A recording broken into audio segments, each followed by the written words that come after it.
Assalamualaikum warahmatullahi wabarakatuh. Nama saya Muhammad Hanif Ramadan akan menjelaskan tentang perbaikan kualitas pada produk genteng dengan metode Six Sigma. Pendahuluan. Dunia perindustrian yang semakin maju dan meningkat menimbulkan persaingan antar perusahaan yang cukup ketat bagi perusahaan kecil maupun besar. Hal ini menuntut perusahaan memberikan hal terbaik bagi konsumen. Kualitas atau mutu satu produk menjadi salah satu faktor penting yang terpengaruh untuk menjadi faktor keputusan yang diinginkan oleh konsumen. Tujuan utama produk adalah untuk memenuhi kebutuhan pelanggan. Konsumen sering menentukan tingkat presisi tertentu dan kebutuhan akan produk kebutuhan khusus seperti itu kemudian menjadi sasaran kualitas bagi perusahaan penghasil. Sasaran lain untuk produk yang juga penting adalah keandalan dan daya tahan produk.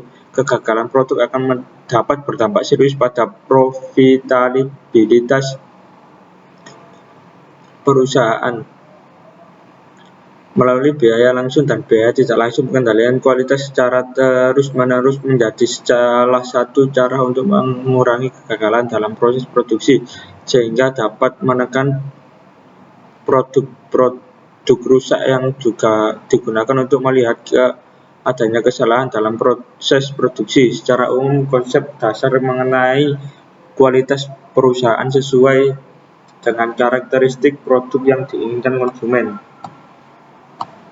Metode penelitian. Pada penelitian ini, yang menjadi objek penelitian adalah produk genteng Mentili yang merupakan produk genteng favorit yang sering dipesan oleh pelanggan. Data yang dibutuhkan adalah data atribut meliputi cacat pada genteng dan data penyebab kecacatan genteng. Data tersebut dapat diperoleh dengan cara melakukan pengamatan langsung dan brainstorming dengan pihak perusahaan. Berikut adalah penjelasan tahapan penelitian yang dilakukan berdasarkan siklus DMAIC. Fase define. Tahap ini berkaitan dengan identifikasi masalah proses atau produk yang mengalami kesalahan atau kegagalan sehingga perlu dilakukan perbaikan. Fase measure. Fase measure merupakan tahap pengumpulan data yang meliputi data kinerja saat ini, data kecacatan. Fase analisis. Dan pada fase analisis yaitu mencari dan menemukan pokok permasalahan dengan target adanya peluang perbaikan dengan cara mengidentifikasi akar penyebab atau sumber kegagalan produk. Hal yang dapat dilakukan dengan menggunakan diagram fishbone. Fase improve. Fase improve adalah tahap perbaikan bertujuan untuk menghasilkan gagasan, desain, dan implementasi perbaikan dan memvalidasi perbaikan. Pada fase ini metode yang digunakan adalah metode Taguchi. Fase kontrol. Tahap ini bertujuan untuk melakukan pengendalian dan pengontrolan dari hasil peningkatan sigma. Pada fase ini dilakukan pengontrolan dapat dilakukan dengan cek set dan grafik pengendalian P. Hasil dan pembahasan.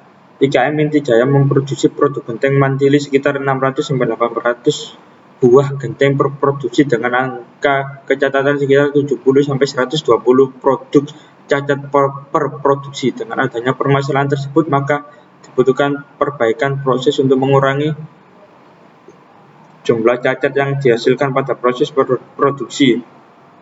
Tujuan proyek Six Sigma ini adalah menurunkan tingkat kecacatan produk menjadi 20 produk cacat per produk menggunakan diagram fishbone berdasarkan karakteristik kualitas kunci CTQ yang didapatkan pada hasil pengamatan dan brainstorming dengan pihak perusahaan. Hasil analisis dari diagram fishbone yaitu dapat dua faktor yang tidak dapat dikendalikan meliputi faktor manusia dan lingkungan, sedangkan faktor yang dapat dikendalikan meliputi faktor material, metode, dan mesin. Dari hasil fishbone didapatkan faktor penyebab terbesar adalah material yang akan menjadi faktor kontrol antara lain semen, pasir, air, dan wadek.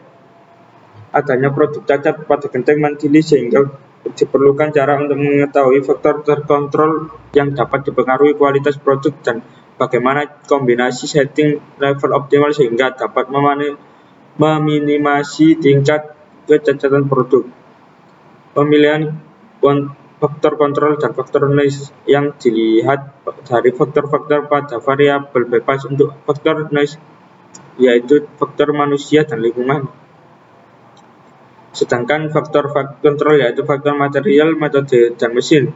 Pada penelitian ini, faktor kontrol digunakan adalah faktor material dengan pertimbangan bahwa faktor ini lebih mudah untuk memperbaiki dan dibandingkan dengan faktor yang lain karena terdapat beberapa kendala dalam perbaikannya.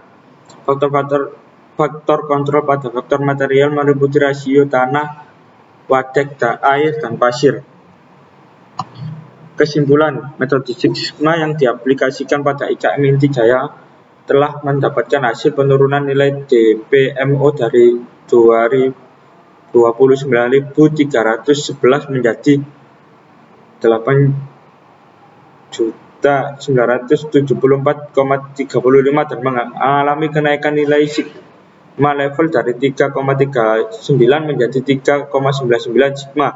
Hal ini dapat mendukung beberapa penelitian terdahulu yang mengaplikasikan metode Six Sigma dan dalam beberapa objek produk yang berbeda. Rekomendasi perbaikan proses produksi untuk komposisi material yang harus rasio tanah sebesar 90% sama dengan 3 kg, pasir sebesar 15% sama dengan 0,65 kg, wadek sebesar 15% atau 0,65%, dan air sebesar 0,6 liter. Selesai.